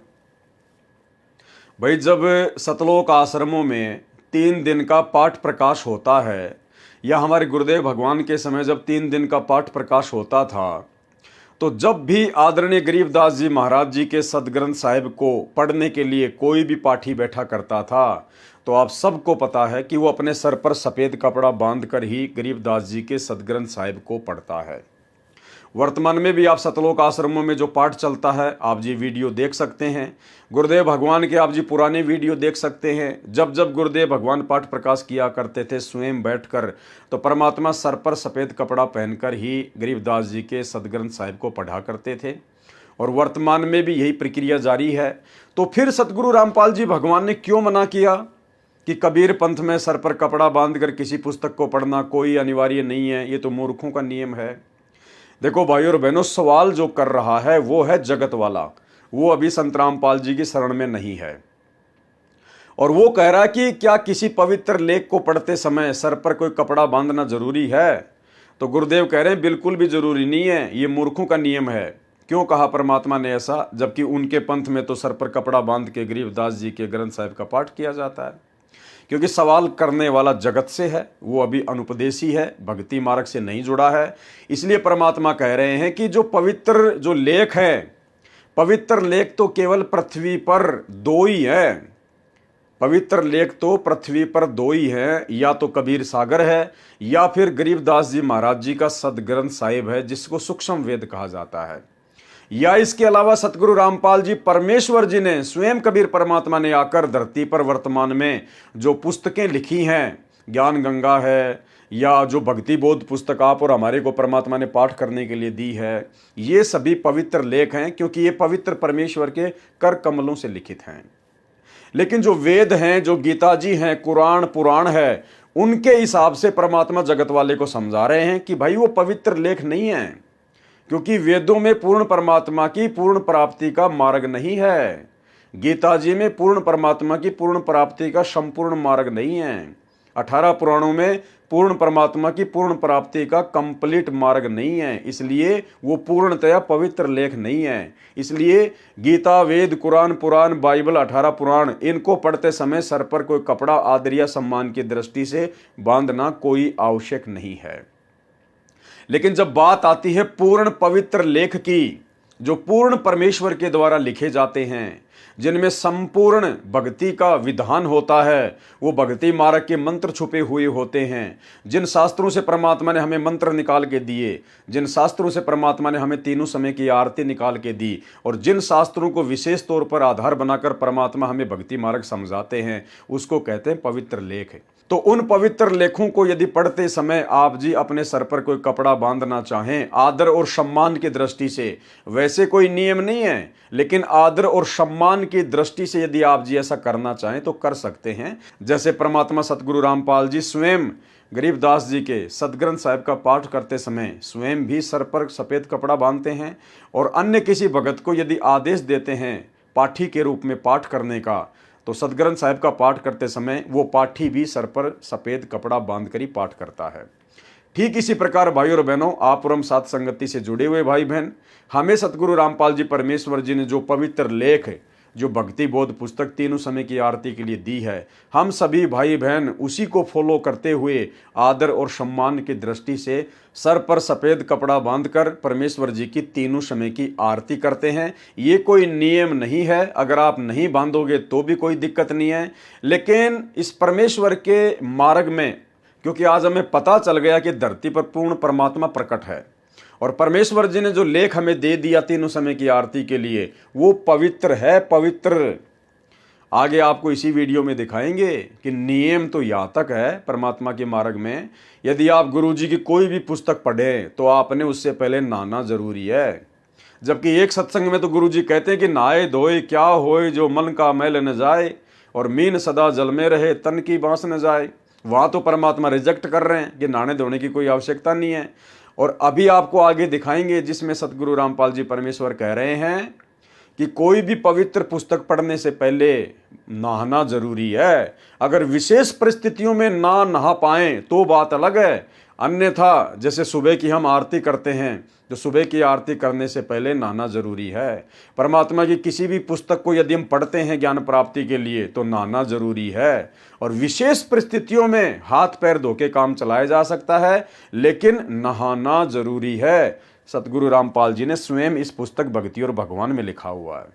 तो ठीक इसी प्रकार भाई और बहनों, सर पर कपड़ा बांधना कोई जरूरी नहीं होता है, लेकिन जिन पुण्य आत्माओं को ये भक्ति मार्ग समझ में आ जाएगा, जब भक्ति का आगे का ज्ञान समझ में आएगा, जब स्वयं परमात्मा धरती पर प्रकट है सतगुरु रामपाल जी, जब ये समझ में आएंगे तो आदर और सम्मान की दृष्टि से भगत सर पर कोई कपड़ा डालकर ही तीनों समय की आरती करेगा। लेकिन यहाँ सतगुरु रामपाल जी परमेश्वर जी ने उस जगत वाले भाई को, जो कि अभी भक्ति मार्ग से जुड़ा नहीं है, उसको उसी आधार से समझाते हुए लिखा है कि यह मूर्खों का नियम है, कबीर परमेश्वर के मार्ग में ऐसा कुछ भी नहीं है। प्रश्न नंबर 31, यानी सतगुरु रामपाल जी परमेश्वर जी से फिर किसी जगत वाले भाई ने यह सवाल किया, स्त्रियों को पुरुषों की अपेक्षा थोड़ा अपवित्र शरीर प्राप्त होता है, जबकि ऐसा कुछ भी नहीं है, लेकिन ये उसकी अपनी सोच है। क्योंकि माता बहनें होती हैं, वो हर महीने माहवारी से गुजरती हैं, यानी उनको पीरियड होते हैं, इसलिए वो अपनी सोच आधार से कह रहा है कि स्त्रियों का शरीर पुरुषों की अपेक्षा थोड़ा अपवित्र माना जाता है, जबकि संत रामपाल जी की भक्ति मार्ग में ऐसा कुछ भी नहीं है, दोनों बराबर हैं। स्त्रियों का पुरुषों की अपेक्षा थोड़ा अपवित्र शरीर होता है या माना जाता है, तो क्या वो स्त्री की आत्मा पूरा महीना नाम का जाप और किसी पवित्र लेख का या ग्रंथ का पठन पुरुषों की भांति कर सकती है? जब स्त्रियों को नाम लेना हो तो उनके लिए कोई विशेष दिन है? क्या नाम हर स्त्री पुरुष को प्रतिदिन स्नान करके जपना चाहिए? ध्यान रखना भाई और बहनों, ये सवाल क्या पूछा जा रहा है। क्या नाम हर स्त्री पुरुष को प्रतिदिन स्नान करके जपना चाहिए या फिर मन में हर समय जपने का अधिकार है, चाहे शरीर पवित्र या अपवित्र? इसी प्रकार कोई ग्रंथ भी स्नान करके पढ़ना चाहिए या ऐसे ही पढ़ सकते हैं? ये ध्यान रखना, इसी प्रकार कोई भी ग्रंथ स्नान करके पढ़ना चाहिए या ऐसे ही पढ़ सकते हैं। अर्थात स्त्रियां मासिक धर्म में नाम का जाप करें या पवित्र ग्रंथ पढ़ें तो क्या वो पाप की भागी नहीं बनेंगी? क्योंकि उस समय स्त्री शरीर को बहुत अपवित्र माना जाता है। क्योंकि जब मेरी पत्नी ने सरस्वती मंत्र लिया था तो बताया गया था कि स्त्रियां मासिक धर्म के दिनों में पवित्र माला को हाथ ना लगाएं। कृपया ये शंका पूरी तरह दूर करें, क्योंकि एक स्त्री मासिक धर्म में किसी पवित्र मंदिर में, शायद बाबा बालकनाथ के मंदिर में चली गई थी, तो तब से वहां स्त्रियों का जाना मना है। इसलिए ये बताएं कि स्त्रियों के लिए विशेष नियम क्या है, कहीं ऐसा न हो कि नाम लेकर भी सतलोक न जा सकें। ये सभी स्त्रियों के लिए जानना अत्यंत आवश्यक है। तो सतगुरु रामपाल जी परमेश्वर जी ने इन सभी सवालों का फिर क्या जवाब दिया? उत्तर, यह अनजानों का नियम है, यह अनजान व्यक्तियों का नियम है कि स्त्रियों को मासिक धर्म के समय जब उनका पीरियड शुरू होता है उस समय वो माला को हाथ नहीं लगा सकती, या खाना नहीं बना सकती, या आरती नहीं कर सकती, या पूजा पाठ नहीं कर सकती, या अपने भगवान को भोग नहीं लगा सकती। परमात्मा कहते हैं ये मूर्खों का बनाया गया नियम है। ये जितने भी नकली साधु संत महात्मा जो अपने शास्त्रों से अपरिचित थे, जो तत्व ज्ञान से अपरिचित थे, ये उनकी मन गढ़ंत कहानियां हैं। भक्ति मार्ग में ऐसा कुछ भी नहीं है। स्त्री पुरुष दोनों परमेश्वर की रचना है। उनके शरीर में जो भी बदलाव होता है वो परमात्मा की इच्छा से होता है, जो नियम परमात्मा ने बनाया हुआ है। यह अनजानों का नियम है। कबीर साहिब के मार्ग में शुतक यानी बच्चे के जन्म के दौरान और पातक यानी किसी की मृत्यु के दौरान या स्त्रियों के मासिक धर्म के दौरान धार्मिक पुस्तकें पढ़ना, दीप ज्योति जलाना व मंत्र जाप करना बंद नहीं करना होता है। यानी कबीर परमात्मा के मार्ग में सतगुरु रामपाल जी परमेश्वर जी से उपदेश लेने के बाद में माता बहनों का मासिक धर्म किसी भी प्रकार से भक्ति मार्ग में कोई बाधा उत्पन्न नहीं करता है। हमने वही सारी क्रियाएं, आरती करना, दीपक लगाना, खाना बनाना, पुस्तकें पढ़ना, मंत्र जाप करना, सत्संग सुनना, सब कुछ करना होता है। किसी प्रकार की कोई बाधा नहीं है। वो केवल एक शरीर की प्राकृतिक प्रक्रिया है, उसमें किसी का कोई दोष नहीं है। इसलिए भक्ति मार्ग में माता बहनों का मासिक धर्म के दौरान पूजा पाठ करना कोई बाधा उत्पन्न नहीं करता है। प्रतिदिन की तरह ही करते रहना चाहिए। स्नान करना जरूरी है। देखो क्या कह रहे गुरुदेव भगवान, जब उस भगत ने ये सवाल किया ना, जगत वाले व्यक्ति ने, वो भगत नहीं है, जगत वाले ने, कि किसी भी पवित्र लेख को या पुस्तक को पढ़ते समय नहाना जरूरी है या नहीं है। आपने जो सवाल पहले जो देखा था जिसमें उसने किया था कि इसी प्रकार कोई ग्रंथ भी स्नान करके पढ़ना चाहिए या ऐसे ही पढ़ें, तो गुरुदेव ने फिर क्या जवाब दिया? स्नान करना जरूरी है। क्या कह रहे हैं गुरुदेव? स्नान करना जरूरी है। यदि किन्हीं परिस्थितियों में स्नान नहीं भी कर पाए तो हाथ पैर मुंह धोकर पवित्र पुस्तकें पढ़ सकते हैं। यानी विशेष परिस्थितियों में अगर आप नहीं नहा पाते हैं तो फिर हाथ पैर मुंह धोकर पवित्र पुस्तकें पढ़ सकते हैं। तो परमेश्वर ने यहां यह भी क्लियर कर दिया, सतगुरु रामपाल जी भगवान ने, कि भाई देखो, जब आपको ज्ञान हो जाएगा इन पुस्तकों की, परमात्मा के कर कमलों से लिखित इन पुस्तकों की, भक्ति बोध की, इन ग्रंथों की, जब आपको महिमा का ज्ञान होगा कि भाई सतगुरु रामपाल जी तो स्वयं कबीर भगवान हैं और इनके द्वारा लिखी गई पुस्तकें कोई सामान्य पुस्तक नहीं है। अरे वो वेद ना जाने परमात्मा ने वो कब लिखे थे, कब लिखे थे? सृष्टि की शुरुआत में लिखे थे। उसके बाद वेद व्यास जी ने गीता जी लिखी, भगवान ने नहीं लिखी, वेद व्यास जी ने फिर गीता जी लिखी, चारों वेदों का सार निकाल के। उसको भी लोग, गीता जी को भी जो कि एक इंसान के द्वारा लिखी गई थी, उसको भी लोग नहा धो के पठन पाठन करते हैं शुद्ध होके। तो आज तो धरती पर स्वयं अल्लाह, स्वयं कबीर परमात्मा, स्वयं सबका प्रभु प्रकट है। और सतगुरु रामपाल जी ने जो पुस्तकें लिख दी, आरती के लिए विशेष तौर पर जो पुस्तक हमें दे दी, तो क्या हम उसको ऐसे कहीं भी पटक देंगे, कहीं भी रख देंगे, कैसे भी हम उसका पठन पाठन कर लेंगे? तो गुरुदेव कह रहे हैं कि नहाना जरूरी है। यानी आरती करते समय अगर आप सुबह नहा लिए तो फिर दोपहर की आरती के समय नहाना जरूरी नहीं, शाम की आरती के समय नहाना जरूरी नहीं है। लेकिन सुबह नित्य नियम करने से पहले गुरुदेव कह रहे हैं कि नहाना जरूरी है। अगर किसी विशेष परिस्थिति में ना पाए, जैसे कोई बीमार है या अन्य कोई प्रॉब्लम है, या सर्दी आपको ज्यादा सता रही है, तो बात अलग है, तो फिर हाथ मुंह पैर धो के काम चलाओ, लेकिन नहाना जरूरी है। तो भाई दास को भी इस बात का आज ही पता चला है मालिक के आशीर्वाद से, क्योंकि मैं इन पुस्तकों को पहले नहीं पढ़ता हूँ, थोड़ा बहुत पढ़ता हूँ हल्का हल्का, लेकिन जब लाइव आता हूँ उसी समय परमात्मा दया करते हैं। तो दास को भी मालूम पड़ा है। तो भाई ये परमेश्वर का आदेश है आप और हमारे लिए। यदि हम सामान्य परिस्थिति में हैं तो सुबह नहाकर ही हमने परमेश्वर का नित्य नियम करना चाहिए। दास परमात्मा को दंडवत प्रणाम करके मालिक से शक्ति मांगेगा, परमात्मा से भक्ति करने के लिए शक्ति मांगेगा कि परमेश्वर अपना आशीर्वाद दो। और आज के बाद दास नहाकर ही आरती करने का पूरा प्रयास करेगा। तो गुरुदेव भगवान कहते हैं स्नान करना जरूरी है। यदि किन्हीं परिस्थितियों में स्नान नहीं भी कर पाए तो हाथ पैर मुंह धोकर पवित्र पुस्तकें पढ़ सकते हैं, ज्योति आदि लगा सकते हैं। नाम मंत्र जाप के लिए नहाना धोना विशेष जरूरी नहीं है। क्या कह रहे हैं गुरुदेव कि सुमरण करते समय नहाना धोना जरूरी नहीं है, लेकिन भाई आरती करते समय या कोई पुस्तक पढ़ते समय तो नहाना जरूरी है। सवाल नंबर 32, गुरुजी संत रामपाल जी महाराज 11वें गुरु हैं शायद।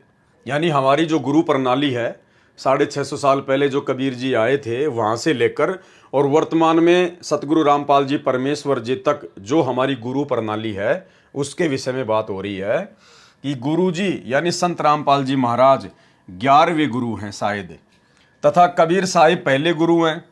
दूसरे गुरु गरीबदास, क्या गरीबदास जी ने अगले तीसरे गुरु जी को नाम उपदेश देने का अधिकार स्वयं दिया था, या कबीर साहिब ने ही तीसरे गुरु जी को आदेश दिया था?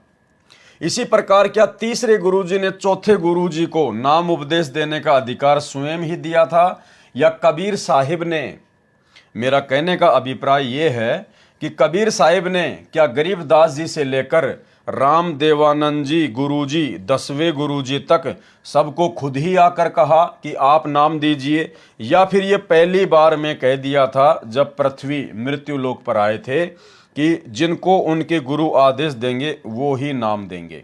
तो गुरुदेव ने क्या उत्तर दिया, यह नाम देने की आज्ञा की परंपरा कबीर साहिब से गरीबदास जी को और गरीबदास जी से शीतलदास जी को ऐसे ही चलती आ रही है।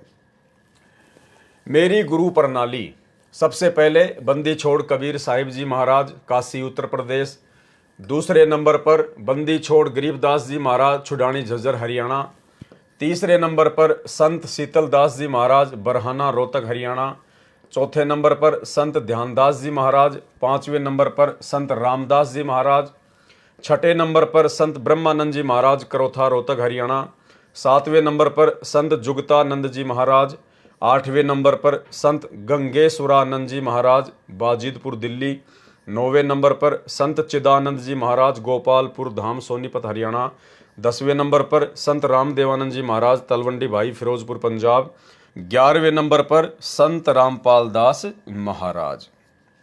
अब भाई और बहनों, ये है हमारी गुरु प्रणाली 650 साल से लेकर वर्तमान समय तक। अब इसमें देखने वाली चीज क्या है, इसमें बंदी छोड़ कहाँ कहाँ लगा हुआ है। जहां जहां बंदी छोड़ शब्द लगा हुआ है, जिस भी महापुरुष के नाम से पहले समझ लेना वो पूर्ण परमात्मा है, वो कबीर साहिब है। रोल चाहे वो कुछ भी कर रहा हो, लेकिन वो स्वयं ही परमात्मा है।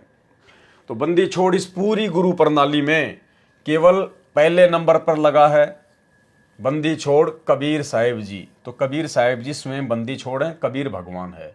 दूसरे नंबर पर बंदी छोड़ लगा है गरीबदास जी महाराज जी के नाम से पहले। तो गरीबदास जी महाराज जी के रूप में स्वयं ही कबीर परमात्मा थे। बाकी किसी के नाम के आगे बंदी छोड़ नहीं लगा हुआ है। फिर लास्ट में 11वें नंबर पर आप और हम भगत भाई बहन लगाते हैं कि बंदी छोड़ सतगुरु रामपाल जी महाराज, बंदी छोड़ सतगुरु रामपाल जी भगवान। तो भाई फिर बंदी छोड़ शब्द तो उसी के लगता है जो पूर्ण परमात्मा होता है, जो बंधनों से छुड़वाता है, क्योंकि काल के जाल से तो बंदी छोड़ ही छुड़वा सकता है और बंदी छोड़ कबीर ही होता है। और एक सत्संग में गुरुदेव ने स्पष्ट कर दिया अपनी स्थिति के बारे में समझाते हुए कि नादानो अब तो पहचानो तुम्हारा गुरु कौन है। गुरुदेव कहते हैं कि बंदी छोड़ का मतलब क्या होता है, उन्होंने बताया और फिर कहा कि जो सच्चा गुरु होगा वो बंदी छोड़ ही होगा। तो आज सतगुरु रामपाल जी सच्चे गुरु के रूप में ही तो धरती पर प्रकट हैं और सच्चा गुरु स्वयं बंदी छोड़ होता है और बंदी छोड़ कबीर भगवान होता है। तो पूरी गुरु प्रणाली में केवल 3 ही महापुरुषों के नाम से पहले बंदी छोड़ लगता है, बाकी सब जीव आत्मा थी और पूर्ण परमेश्वर केवल 3 बार ही अपने वास्तविक रूप में धरती पर आए हैं 650 साल से लेकर वर्तमान तक। ये बंदी छोड़ कबीर साहिब जी के रूप में 650 साल पहले और बंदी छोड़ गरीबदास जी महाराज जी के रूप में आज से 250 साल पहले और वर्तमान में बंदी छोड़ सतगुरु रामपाल जी परमात्मा के रूप में वर्तमान में धरती पर सशरीर प्रकट हैं। तो जल बूढ़त पकड़ो हाथा, अपने गुरु जी के प्रति ऐसी विनम्रता हो। बंदी छोड़ हे गुरु, क्योंकि गुरु होगा वो बंदी छोड़ ही होगा। बाकी नकली गुरु है, वह गुरु भी नकली गुरु है और वो बंदी छोड़ हो ही नहीं सकते। तो जो सही गुरु होगा वो बंदी छोड़ होगा। अमर करूं सतलोक पठाऊं, ताते बंदी छोड़ कहाऊं। अमर करूं और काल की बंद से छुड़वा कर सतलोक ले जाऊं, इसलिए मैं बंदी। अगला सवाल है 33 नंबर का सवाल। इस सवाल को हमने थोड़ा ध्यान से पढ़ना है भाई और बहनों, क्योंकि परमात्मा ने इसमें एक रहस्य छुपा रखा है। क्योंकि देखो बहुत सारी बातें साध संगति में दास जो बोलता है ना, तो बहुत सारे भाई बहनों को शंका हो जाती है कि गुरु जी से तो हमने कभी सुना ही नहीं, किसी सत्संग में सुना ही नहीं।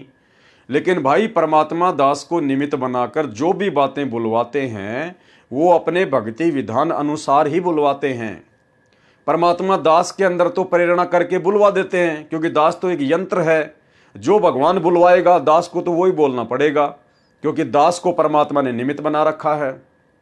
दास तो एक टेप रिकॉर्डर की तरह है, जो परमात्मा कैसे डालेगा, जो प्रेरणा करेगा दास तो वही बोलता है, चाहे किसी को अच्छी लगे, चाहे किसी को बुरी लगे, चाहे किसी को समझ में आए, चाहे किसी को ना समझ में आए। और आप भाई बहनों ने फिर ये भी देख लिया होगा कि पवन दास के मुंह से परमात्मा जो बातें बुलवाते हैं उस समय हो सकता है किसी भाई को यकीन ना हो, लेकिन महीना 2 महीने बाद में परमात्मा उसका प्रमाण भी दे देते हैं कि यार बात तो सही है, उस समय ये भगत पवन दास ने ये बात बोली थी और अब देखो इसका प्रमाण भी आ गया। तो परमात्मा वही बुलवाते हैं जो बिल्कुल सत्य होता है। तो यहाँ भी एक ऐसा ही संकेत है, जैसे दास बार बार आप भाई बहनों को बोलता है, क्योंकि गुरुजी अपने सत्संगों में कहते हैं ना कि इस दास रामपाल दास को 1997 में कबीर परमात्मा दिन के 10 बजे आके मिले थे। तो दास आप भाई बहनों को कहता है कि भाई कोई कबीर परमात्मा संत रामपाल जी को 1997 में दिन के 10 बजे आके नहीं मिला। भाई ये तो खुद ही परमात्मा है, खुद ही ये सतगुरु है, इनको कोई भी आके नहीं मिलता है। इस प्रकार की लीला परमात्मा अपने आप को छुपाते हुए करते हैं। तो अब परमात्मा ने उसका प्रमाण भी दे दिया कि भाई संत रामपाल जी को 1997 में कोई परमात्मा आके नहीं मिला था। क्या संकेत है, इस सवाल के माध्यम से पढ़ेंगे। प्रश्न नंबर 33, उत्तर प्रदेश और छुडानी धाम में कबीर साहिब ने जिन 2 भक्तों को नाम देने का अधिकार दिया, क्या उनके कोई गुरु नहीं थे? यदि थे तो उनके गुरु ही उनको आदेश दे देते, स्वयं कबीर साहिब को क्यों आना पड़ा? ये बात स्पष्ट कीजिए। क्या ये जरूरी है कि कबीर साहिब जिनको आकर कहें वो ही नाम दें? ये बात मुझे थोड़ी अच्छी तरह समझाएं, क्योंकि लोग निष्काम भक्ति करके अज्ञान के कारण सतलोक नहीं जा पाते और कबीर साहिब सभी आम लोगों को दर्शन देकर शायद इतना नहीं समझाते। ये मैं इसलिए भी जानना चाहता हूँ कि कुछ गुरु जो कबीर पंथी हैं और जिनको अधिकार भी है अपने गुरुजी से नाम देने का, उनको भी कबीर साहिब ने जल्दी दर्शन नहीं दिए। ऐसा मैंने कुछ सुना था, शायद बाद में दे दिए हों दर्शन, ये मुझे पता नहीं। तो क्या कह रहे हो सतगुरु रामपाल जी परमात्मा? उत्तर, जिस समय पृथ्वी पर सत भक्ति मार्ग दर्शक संत नहीं रहते, तब कबीर साहेब स्वयं आकर सत भक्ति प्रारंभ करके चले जाते हैं। ये गूढ़ रहस्य है भाई और बहनों इन दो लाइनों में।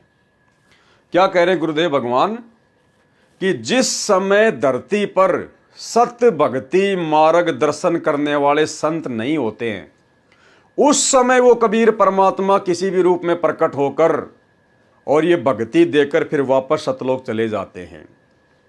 तो भाई और बहनों बात करते हैं 1997 की, बात करते हैं 1997 की। 1997 भाई 1997 में तो सतगुरु रामपाल जी भगवान थे। 1994 से इन्होंने अपना मार्ग शुरू कर दिया था और 94 में सत्संग कर रहे, 95, 96, 97, 98 वर्तमान तक ये सत्संग कर रहे हैं। तो 1997 में तो धरती पर सत भक्ति मार्ग देने के लिए स्वयं सतगुरु रामपाल जी संत रूप में प्रकट हैं। सच्चे संत हैं, पूर्ण संत हैं, जगत गुरु हैं, तत्वदर्शी हैं। आप सबको पता है, इसमें तो कोई संशय नहीं है ना।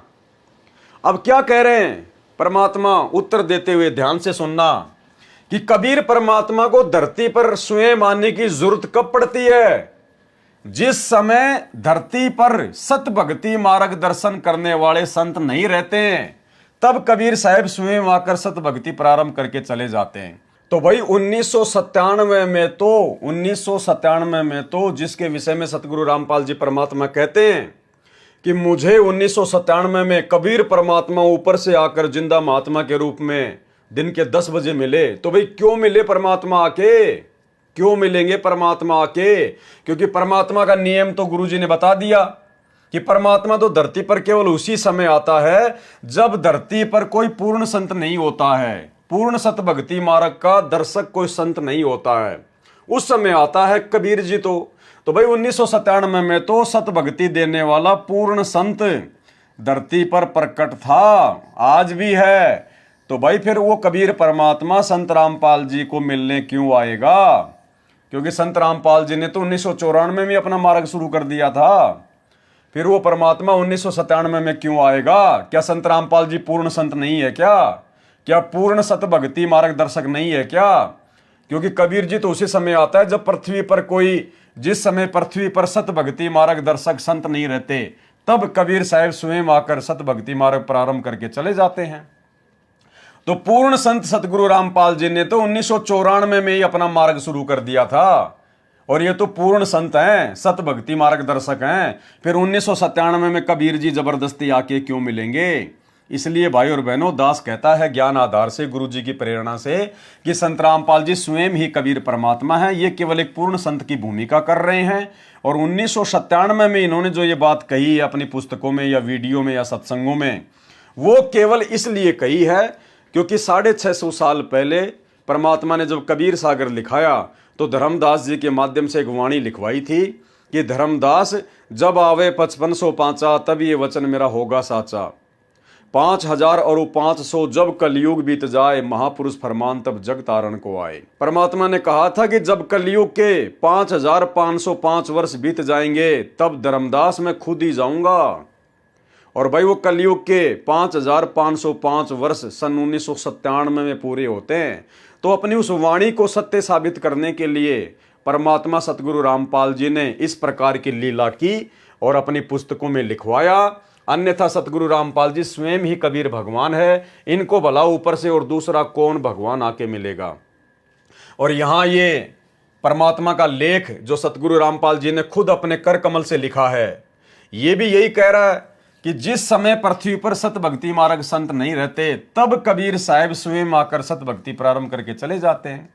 तो 1997 में तो सतगुरु रामपाल जी धरती पर प्रकट थे और अब भी प्रकट हैं। और ये तो पूर्ण संत हैं, पूर्ण सत भक्ति मार्गदर्शक संत हैं। तो कबीर जी तो ऐसे में आ ही नहीं सकता धरती पर। अगर कोई और कबीर है तो वो कबीर तो धरती पर किसी पूर्ण संत के रहते सहते आ ही नहीं सकता, क्योंकि पूर्ण संत खुद कबीर होता है।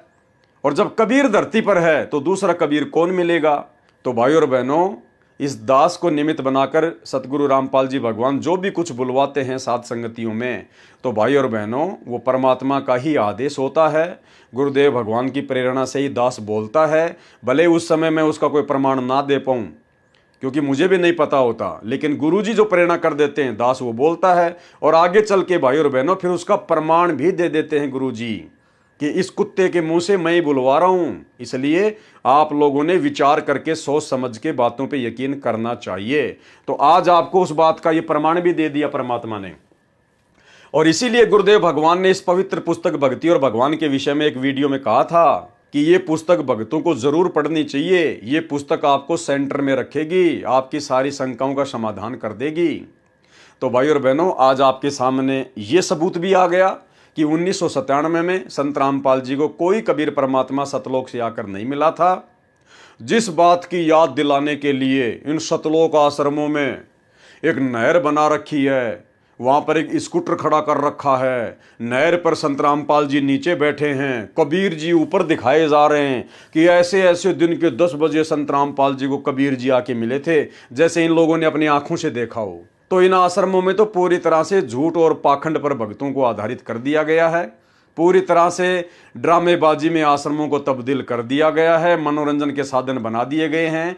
लेकिन सच्चाई परमात्मा ने जो बुलवानी है वो तो बुलवानी है, और सच्चाई सच्चाई रहेगी, और सच्चाई आज आपकी आंखों के सामने आ भी गई है।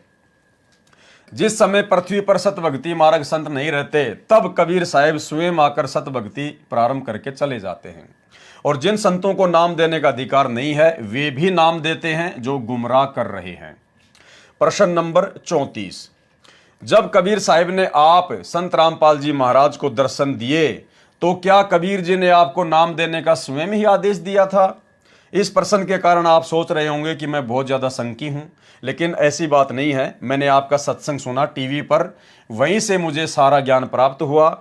मुझे तो पहले ये नहीं पता था कि कबीर साहिब भगवान है। मुझे आज के समय में गुरुजी से ज्यादा श्रद्धा किसी और में नहीं है। बस ये डर है कि कबीर जी किसे नाम देने का अधिकार घोषित करते हैं, जिसे वो स्वयं कहें या जिसे सतगुरु कहे। मैं आपसे इस प्रश्न के लिए माफी चाहता हूं। तो गुरुदेव ने क्या उत्तर दिया कि मुझे किसने नाम उपदेश देने का अधिकार दिया? मुझे संत रामपाल दास को नाम देने की आज्ञा मेरे पूज्य गुरुदेव स्वामी राम देवानंद जी ने दी। कबीर साहिब हमारे परमेश्वर हैं, वे समय समय पर मुझ दास को संभालते रहते हैं। अब आपको समझ में आ गया होगा भाई और बहनों कि क्योंकि परमात्मा ने गुरु को आधार बनाकर ही भक्ति करवानी होती है। परमात्मा ने गुरु को सर्वप्रथम आगे रखकर ही भक्ति करवानी होती है। तो सतगुरु रामपाल जी के जो गुरु थे, मुंह बोले गुरु थे, आदरणीय राम देवानंद जी, वो तो कोई पूर्ण संत नहीं थे, वो तो कोई पूर्ण सतगुरु नहीं थे। लेकिन आप और हमें गुरु महिमा समझाने के लिए सतगुरु रामपाल जी परमेश्वर जी ने लीला करते हुए हर बात के लिए उन्हीं को महत्वता दी है। तो स्वयं सतगुरु रामपाल जी कबीर भगवान होते हुए भी ये कह रहे हैं कि मुझे संत रामपाल दास को नाम देने की आज्ञा मेरे पूज्य गुरुदेव स्वामी राम देवानंद जी ने दी। कबीर साहिब हमारे परमेश्वर हैं, वे समय समय पर मुझ दास को संभालते रहते हैं। तो ये आप सबके सामने आ गया है। संत रामपाल जी को संभालने वाला कोई नहीं है सृष्टि में। ये संत रामपाल जी पूरी सृष्टि को अकेले संभाल रहे हैं। यही कबीर भगवान है जो तीनों लोकों में प्रवेश करके सबका भरण पोषण करते हैं। भला इनको संभालने की हिम्मत किसके अंदर है? तो ये तो आप और हमें अच्छे से पता ही चल गया कि परमात्मा अपने आप को छुपाते हैं कि मैं दास हूँ, मैं प्रतिनिधि हूँ, मेरे को तो कबीर जी ने भेजा है। तो ये तो परमेश्वर जी अपने आप को छुपाते हैं। आप और हम साथ संगत वाले भाई बहनों को तो अच्छे से सब कुछ समझ में आ ही गया है। तो भाई और बहनों, पुस्तक भक्ति और भगवान के अंदर जो प्रश्नोत्तरी थी वो कंप्लीट हो चुकी है, और परमेश्वर ने इस पुस्तक के माध्यम से आप और हम भगत भाई बहनों की बहुत सारी शंकाओं का समाधान भी करवा दिया है। परमेश्वर ने भक्ति मार्ग के गूढ़ रहस्य हमें समझा भी दिए हैं। जिन भक्ति मार्ग की अनसुनी सच्चाई और गूढ़ रहस्यों से हमारे खुद के 90% भगत भाई बहन जो सतलोक आश्रमों से जुड़े हुए हैं वो अनजान हैं। और देखो भाई और बहनों, परमात्मा कहते हैं सकल पदार्थ है जगमाही, कर्म ही नर पावत नाही। ये सारी गूढ़ बातें जो हम साथ संगति वाले भाई बहन वीडियो बना बना के सोशल मीडिया पर डाल रहे हैं, इसके बावजूद भी उन कर्महीन लोगों को जो सतलोक आश्रमों से जुड़े हुए हैं 90% भक्तों को समझ में नहीं आती। वो इन वीडियो को नहीं देख पाते क्योंकि उनके संस्कार इतने प्रबल नहीं हैं, उनके संस्कार इतने ज़बरदस्त नहीं हैं। और परमात्मा किसी भी आत्मा के संस्कारों में अपनी तरफ से छेड़खानी नहीं करता है। जो भक्ति चाहने वाली आत्मा है, जिसको वास्तव में परमात्मा चाहिए, केवल परमात्मा उसी आत्मा के संस्कारों को मजबूत करता है, बाकी नहीं करता है। अब ऐसे तो परमात्मा स्वयं धरती पर है, संत रामपाल जी स्वयं कबीर भगवान है, और 30 साल हो गई इनको इतना प्रयास करते हुए। आज क्यों ये दुनिया इनसे उपदेश नहीं ले रही, क्यों दुनिया इनके सत्संग नहीं सुन पा रही, जबकि ये तो समर्थ हैं। अगर इन्होंने जबरदस्ती करनी हो तो ये सतगुरु रामपाल जी तो स्वयं परमात्मा है, समर्थ हैं, असंख्य ब्रह्मांडों के स्वामी हैं। अगर ये चाहें तो पूरी पृथ्वी के जितने भी स्त्री पुरुष हैं, ये तो सबके सौपन में आकर उनको अपनी जानकारी दे सकते हैं कि भाई मैं भगवान आया हूं। या जैसे भी वो जिसको भी भगवान मानते हैं वो लोग, कोई हनुमान पूजता है, कोई बालाजी पूजता है, कोई माता जी पूजता है, तो सतगुरु रामपाल जी तो उन देवी देवताओं का रूप बना के जिनके ऊपर वो लोग आश्रित हैं, सतगुरु रामपाल जी उनके सौपन में आके उन्हीं के इष्ट देवी और देवताओं के माध्यम से कहलवा सकते हैं कि भाई हमारे पास में कुछ नहीं है, आप संत रामपाल जी के शरण में जाओ। वर्तमान में वही पूर्ण संत है, वही पूर्ण परमात्मा है। समय बहुत खराब आ रहा है, युग परिवर्तन का समय है, आप जल्द से जल्द उनके सत्संग सुनना शुरू कर दो और उनसे उपदेश ले लो, वरना तुम्हारा बचाव नहीं होगा। तो कौन नहीं आएगा? जब अपनी जान के ऊपर आती है, जब मौत सामने दिखाई देती है, तो हर आदमी दौड़ लेता है। तो ये परमात्मा चाहे तो ये तो एक ही रात में पूरी दुनिया को अपने चरणों से जोड़ ले, लेकिन ये परमात्मा इस प्रकार नहीं करता है, जबरदस्ती नहीं करता है। तो यही नियम उनकी संगत के ऊपर लागू होता है। संगत में भी केवल परमात्मा उन्हीं आत्माओं को साथ संगति से जोड़ेगा, उन्हीं आत्माओं को भक्ति मार्ग के गूढ़ रहस्यों से परिचित करवाएगा, जो आत्माएं अधिकारी हैं, जो वास्तव में सतलोक जानने योग्य हैं। अन्यथा भाई और बहनों, आते रहो जाते रहो, लड्डू जलेबी खाते रहो, ज्योति पाठ के पैसों के नाम पे लूटते रहो, पीटते रहो। परमात्मा किसी के संस्कारों में अपनी तरफ से कोई छेड़खानी नहीं करता है। केवल जो अधिकारी आत्मा है, जो योग्य आत्मा है, परमात्मा उन्हीं आत्माओं के संस्कारों को प्रबल करता है, अन्यथा परमात्मा छेड़ता भी नहीं है। आज देख लो किस प्रकार से भीड़ उन आश्रमों में जाती है, ना कोई मर्यादा, ना कोई नियम, कुछ नहीं। जैसे लोग मेले में जाते हैं, शाम को घर वापस आ जाते हैं, वो का वो सिस्टम चल रहा है। तो आप और हम साथ संगति से जुड़ी हुई भगतात्माओं के ऊपर गुरुदेव भगवान की विशेष मेहर, विशेष रजा, विशेष वीवीआईपी आशीर्वाद है परमात्मा का। भाई और बहनों, वर्तमान में आप और हमें भी ये कोई विशेष बात नहीं लग रही होगी, लेकिन आने वाले समय में जब ये परमात्मा सबके सामने प्रकट होगा, उस समय हमारी आंखें फटी की फटी रह जाएंगी कि हे परमात्मा, आपने दया बख्शी मालिक, जो आपने हमें साध संगति से जोड़ दिया। नहीं तो परमात्मा हमारी भी वही हालत होती, ना घर के ना घाट के, धोबी के कुत्ते की तरह बन के इन आश्रम वालों की तरह हम घूमते रहते। तो आने वाले समय में इस बात का पता भी चलेगा, खुलासा भी होगा, सब कुछ होगा। लेकिन परम सौभाग्य उन आत्माओं का जिनको आज ही साथ संगति पर सतगुरु आशीर्वाद से दृढ़ विश्वास हो गया है, और जो आत्मा मर्यादा में रह के गुरु को भगवान मान के, ज्ञान को आधार बना के, घर को आश्रम बना के अपनी भक्ति कर रही हैं। तो भाई और बहनों, भक्ति और भगवान पुस्तक में जो विशेष ज्ञान था, जो परमेश्वर ने जो देना था, वो समाप्त हो चुका है। ये 16वें नंबर का वीडियो बन चुका है। अब आगे कुछ भक्तों के इंटरव्यू हैं और सृष्टि रचना की जानकारी है। तो कल रात्रि 9 बजे हम उन भगत भाई बहनों के इंटरव्यू को आधार बनाकर कुछ बातें समझने का प्रयास करेंगे, परमेश्वर जी की समर्थता और महानता के विषय में जानने का प्रयास करेंगे। उसके बाद में परमात्मा सृष्टि रचना के विषय में दास को प्रेरणा करेंगे, तो ही दास उसके ऊपर वीडियो बनाएगा, अन्यथा फिर हम गुरुदेव के आशीर्वाद से किसी दूसरी पुस्तक के ऊपर वीडियो बनाना शुरू करेंगे। तो रात्रि 9:30 बजे सभी भाई बहन लाइव जुड़िए। बंदी छोड़ सतगुरु रामपाल जी परमात्मा की जय हो।